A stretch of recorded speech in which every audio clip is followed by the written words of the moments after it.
여러분 안녕하십니까? C채널 뉴스입니다. 국제결혼으로 다문화 가정이 빠르게 늘고 있습니다. 그런데 그만큼 이혼하는 가정도 많아지고 있는데요. 이 다문화 가정의 이혼은 이주 여성뿐 아니라 그 가족, 무엇보다 다문화 가정 2세들에게 큰 어려움을 안겨준다고 합니다. 이에 대한 대책이 필요해 보입니다. 곽영신 기자입니다. 여성가족부 조사에 따르면 2012년을 기준으로 우리나라에는 모두 26만 6천 가구의 다문화 가정이 있는 것으로 나타났습니다. 또 통계청 자료에 따르면 매년 이루어지는 다문화 결혼은 3만여 건으로 전체 결혼의 10%를 차지하고 다문화 출생도 2만여 건으로 전체 출생의 5%를 차지하는 것으로 나타났습니다. 우리나라가 다문화 사회로 급속히 이동하고 있음을 보여주는 수치들입니다. 그러나 다문화 가정이 계속 행복한 가족을 유지하는 일은 쉽지 않은 것으로 조사됐습니다. 지난 2011년의 경우 다문화 혼인이 3만여 건이었지만 이혼은 14,400여 건에 달했습니다. 두 쌍의 다문화 부부가 결혼할 때 한 쌍이 이혼하는 것입니다. 평균 결혼 생활 기간도 4.9년에 불과하고 5년 미만 결혼 초기 이혼이나 사별로 가족이 해체되는 경우도 37.8%나 됐습니다. 왜 이렇게 깨어진 다문화 가정이 많은 걸까? 전문가들은 언어와 문화, 생활 방식 등의 차이로 부부가 서로 이해하지 못하는 것을 가장 큰 문제로 꼽았습니다. 이주민 아내는 남편의 말과 행동을 오해하는 경우가 많고 남편은 이주민 아내의 언어와 문화를 이해하고 배우려는 노력이 부족하다는 것입니다.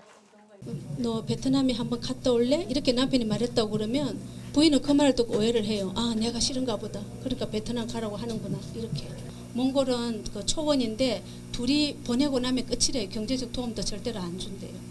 그런데 계속 시어머니 와서 간섭하지. 또 남편은 시어머니한테 의존하지. 자기는 그건 너무 이해하기 어렵다고.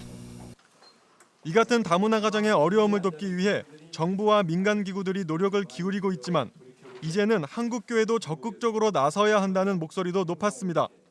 특히 그동안 이주 여성을 대상으로 한국어와 문화를 가르치거나 쉼터를 제공하는 차원을 넘어 남편과 시부모, 다문화 자녀 등 가족 전체를 종합적으로 돌봐야 한다는 주장입니다.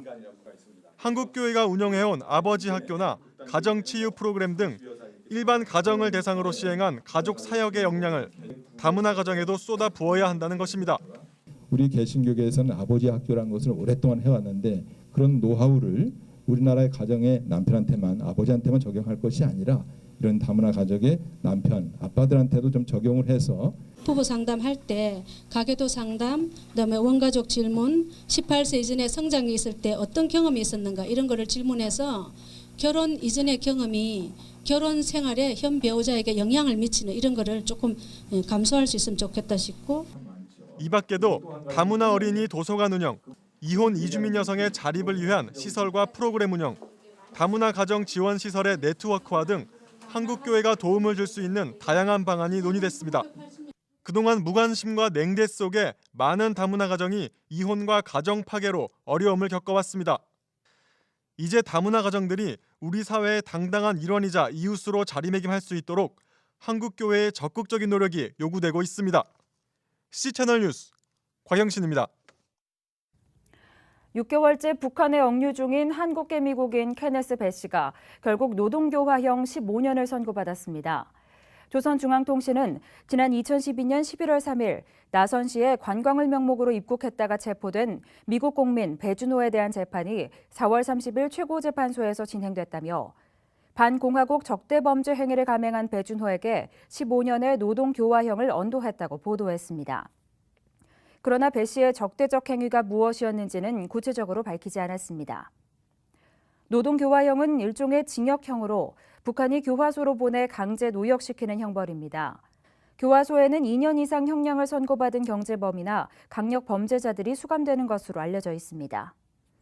한편 북한이 배 씨에 대해 중형을 선고한 것은 개성공단 폐쇄를 비롯한 한반도 경색 국면에서 미국과의 대화 물꼬를 트기 위한 전략일 수 있다는 관측도 나오고 있습니다. 북한 인권 관련 시민단체들이 성명서를 발표하고 중국 당국의 탈북자 북송 만행을 규탄했습니다. 탈북난민 구출 네트워크와 북한 자유주간 추진위원회 등 시민단체는 중국 대사관 앞에서 집회를 열고 중국 당국의 탈북난민 북송 중지를 강력하게 촉구했습니다.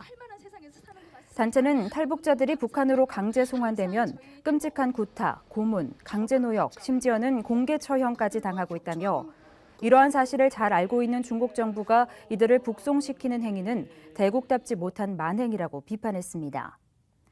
단체는 또 성명서를 통해 새로 입각한 시진핑 주석과 지도부가 탈북자 강제 북송을 철회하고 이들을 원하는 나라로 송환시켜야 한다며 G2 국가로서 세계 평화와 인권 증진에 앞장설 것을 요구했습니다.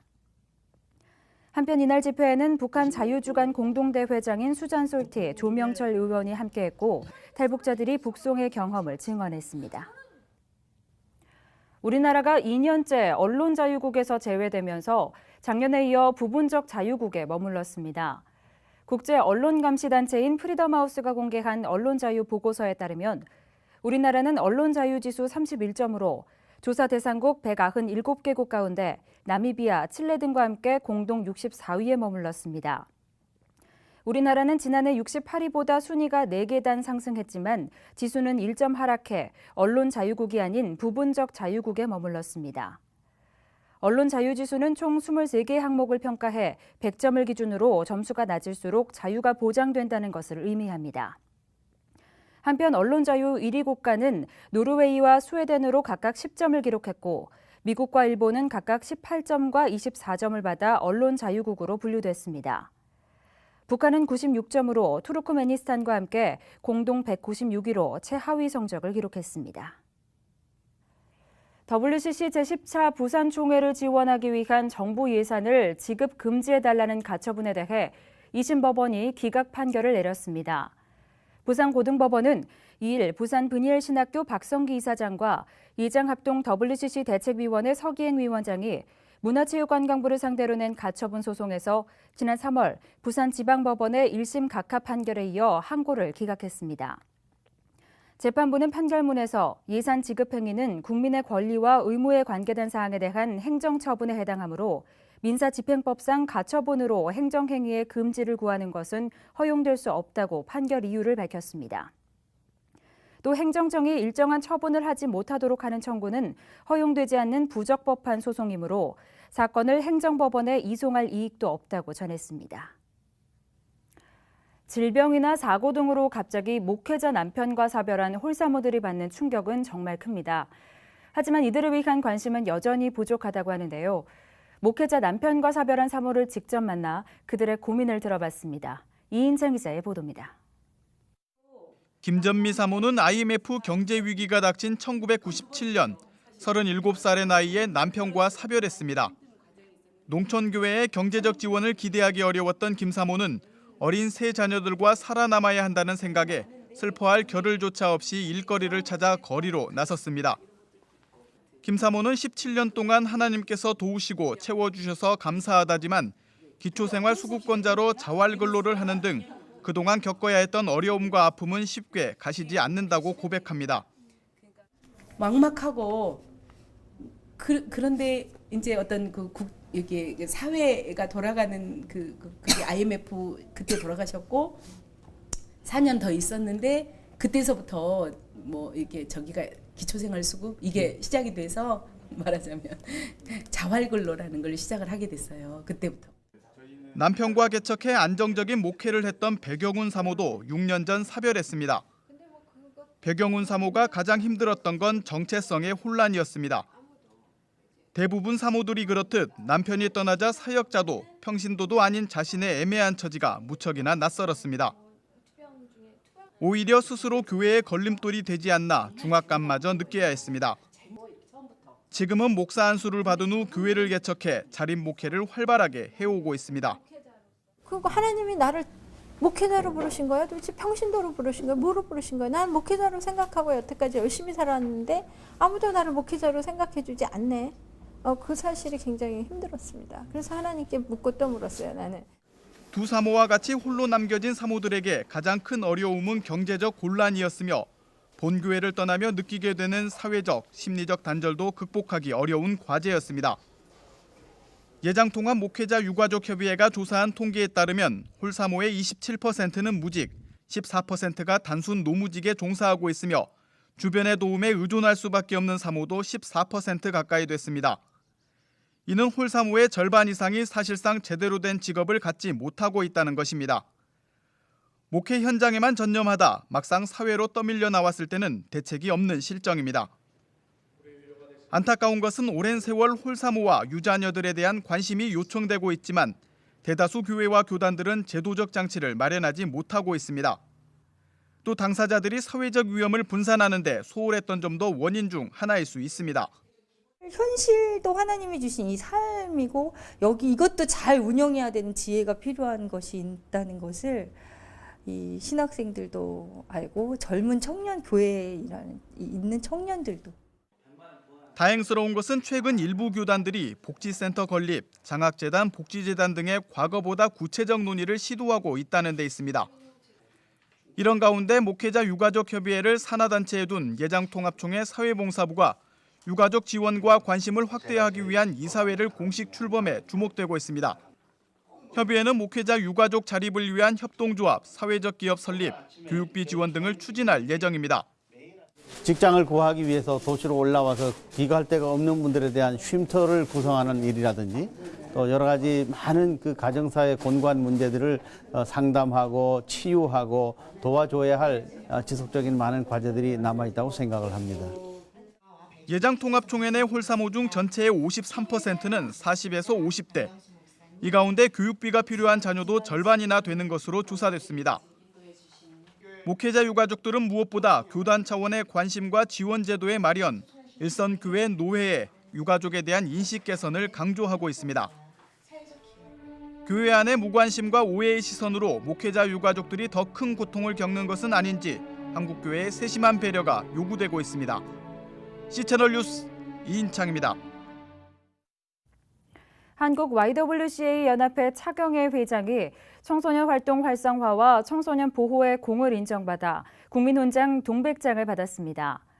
차경혜 회장은 2013 청소년 가정의 달 기념식에서 청소년 가족 유공자 부문에 국민훈장 동백장을 받았습니다.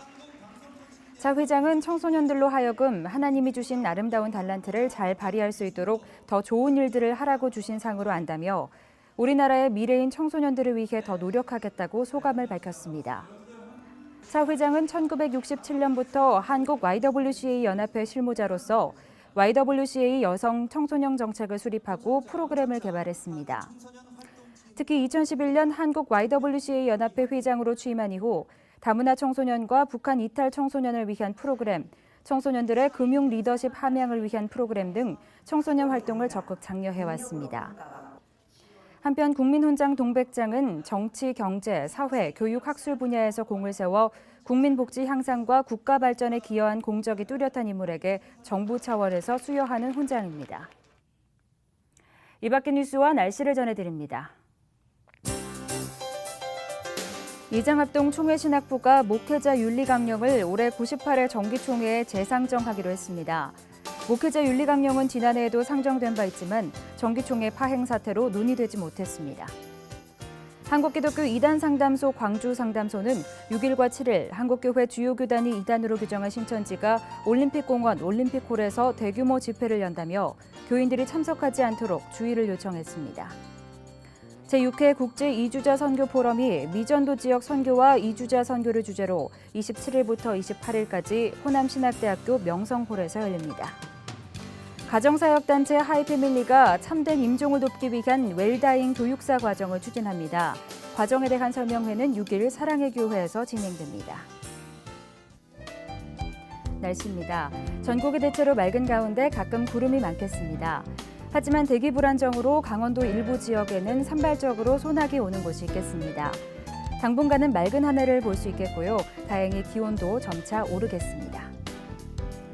아침 기온은 강릉 7도, 서울 9도를 기록하겠습니다. 낮 최고 기온은 서울, 부산 19도, 대구는 22도까지 오르겠습니다.